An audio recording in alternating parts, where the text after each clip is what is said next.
mai girma Malan Ibrahim shekarau Sardaunan Kano kuma sanata na Kano Central.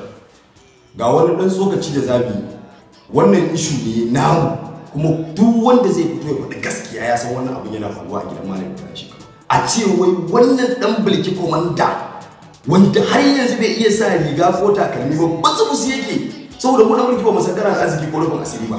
Saboda arziki rufin asiri shine mutum ya ce ya sha magani a cikin sa. Kullum aka ga kamar dan bola kake. Ba mu taba ganin ka cikin wadata ba. Saboda haka Malan Ibrahim shekarau idan har kana kyautatawa masoyanka to in dai suka fito aka ci mutuncin ka za su fito su kare ka. Saboda haka abin da muke so mu faɗa maka abu ɗaya zuwa mai girma su don Kano ka dawo ka kyautatawa masoyanka.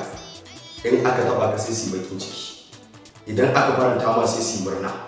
Yanzu misali ina su Shehu Isa Direba, ina su Bashir Hayatu Cancan, ina su Arwa, ba da Arwa ba, an maka abu ya fito ya mai da martani. Ina su Musa Ilyas Kwankwaso, duk ba su nan ka suka zama komai ba, dalilin ka suka zama komai ba wanda ya san su kai ka ɗauko su ka ɗaukaka su ka tsara da su kamar da su mutane, amma yau an fito ana zagi da kowa ya yi shiru. To me za su yi ma mai girma su za su taimake ka a lahira ko za su kare ka a lahira? A duniya za su yi ma, a duniya za su kare ma mutuncinka. Duk inda aka jira ya ba wanda ya sai taimake ka. To gashi nan Kabir BBC da na akwai lokacin da a gidan Malan Ibrahim shekarau aka ɗauke shi maki. Gashi nan kuma yanzu shi ya fito nuna wa duniya shine masoyin Malan Ibrahim shekarau na hakika. Duk gasar wanda ka taimaka kowa ya ja bakinsa ya yi shiru ana cima mutunci. Ka taɓa gani an taɓa wannan mai jan kan mutane sun magoya bayan sun bar mutum? Ba za su bar ba.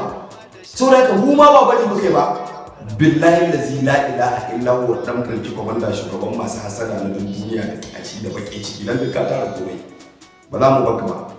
Za mu fito mu baka rakka za mu ci gaba da ma har sai lokacin da ka saurara. Kai ko ka saurara ba za mu baka ba.